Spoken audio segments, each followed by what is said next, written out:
너는 애굽에서 종되었던 일과 내 하나님 여호와께서 너를 거기서 속량하신 것을 기억하라.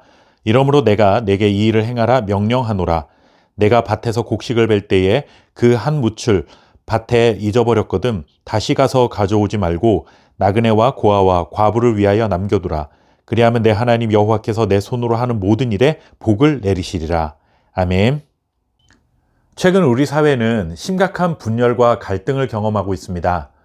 물론 모든 국민들이 일심단결해서 살았던 시대가 있었나 라고 묻는다면 그런 시기가 있었던 것은 아니지만 그래도 최근 들어서 갈등이 그 어느 때보다 심화되고 있는 것은 사실입니다. 모든 사람들의 생각이 일치할 수는 없습니다. 사람은 누구나 자신만의 기준과 자신만의 생각이 있기 때문에 항상 똑같은 마음으로 하나가 되고 뜻이 모일 수는 없지만 그래도 나와 다른 생각을 가진 사람들을 적대적으로 대해서는 안 되는 일이죠. 하지만 최근 우리 사회는 나와 다른 생각을 가진 사람들을 적으로 만들거나 혐오의 대상으로 삼는 것을 너무나 당연하게 여기고 있습니다. 이런 사회적인 분위기 속에서 내가 아닌 다른 사람을 배려하고 우리가 살아가는 사회 혹은 공동체를 위해 내 것을 조금 손해보고 양보하는 것은 굉장히 이상한 일처럼 여겨질 수밖에 없습니다. 사회적인 분위기가 이렇게 상박해지면 그리스도인들도 영향을 받을 수밖에 없겠죠. 하나님을 믿고 살아가지만 하나님이 기뻐하시는 생각과 태도로 살기보다는 주변 사람들의 생각과 그들의 행동 양식을 그대로 따라가는 것을 당연한 것으로 여기게 되는 것입니다. 그러나 우리 그리스도인들이 잊어서는 안 될 것이 분명히 있습니다.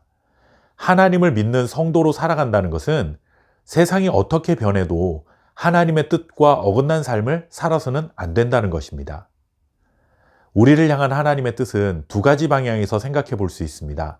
하나는 하나님께서 그의 백성들에게 이런 것은 하지 말라 하신 것이 있습니다.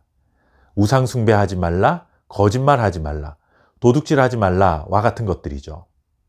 그리고 또 한 가지는 하나님이 하나님의 백성들에게 이렇게 하라 말씀하신 것도 있습니다. 하나님만 섬기라, 이웃을 사랑하라, 안식일을 거룩히 지켜라 와 같은 말씀들입니다.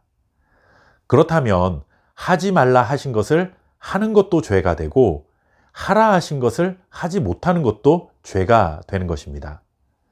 그런데 우리는 하지 말라 하신 것을 했을 때는 죄로 여기면서 하나님이 하라고 하신 것을 하지 못했을 때는 별다른 죄책감을 갖지 않는 경우가 참 많습니다.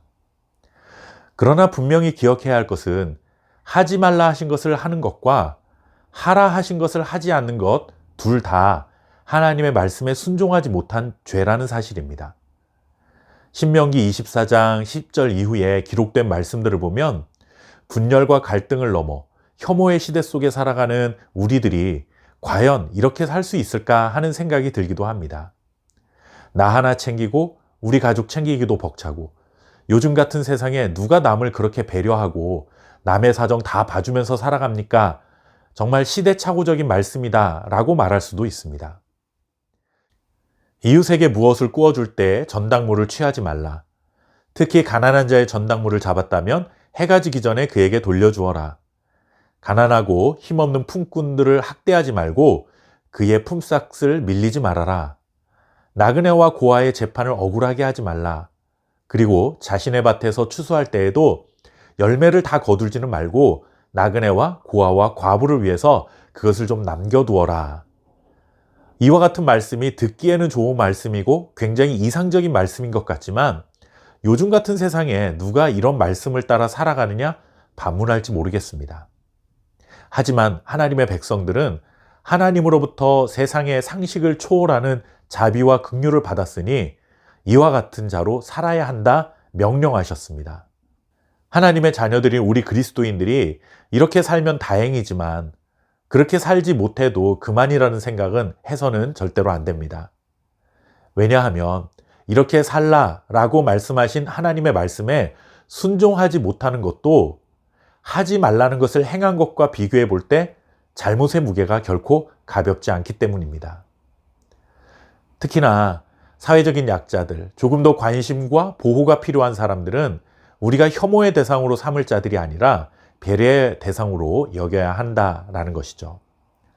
사회적 약자가 된 것은 다 자기들이 게을러서 그런 거지, 우리가 왜 그런 사람들까지 배려하고 살아가야 하느냐라고 말하면 굉장히 멋있어 보이고 정의로워 보이는 세상 속에 우리가 살아가지만, 하나님이 원하시는 정의는 그런 모습의 정의가 결코 아닙니다. 하나님은 도움이 필요한 자들에게 자비를 베풀어주고 도움이 필요한 약자들을 배려하고 살아가는 것이야말로 진정한 정의의 실현이라 말씀하고 있습니다. 하나님께서 이와 같은 모습을 우리 그리스도인들에게 기대하고 계십니다. 혐오가 문화가 되어버린 세상 속에 살지만 다른 사람들을 배려하고 섬길 수 있는 것을 우리에게 자비를 베풀 수 있는 기회로 여기고 살아갈 수 있는 저와 여러분 될 수 있기를 바랍니다. 감사합니다.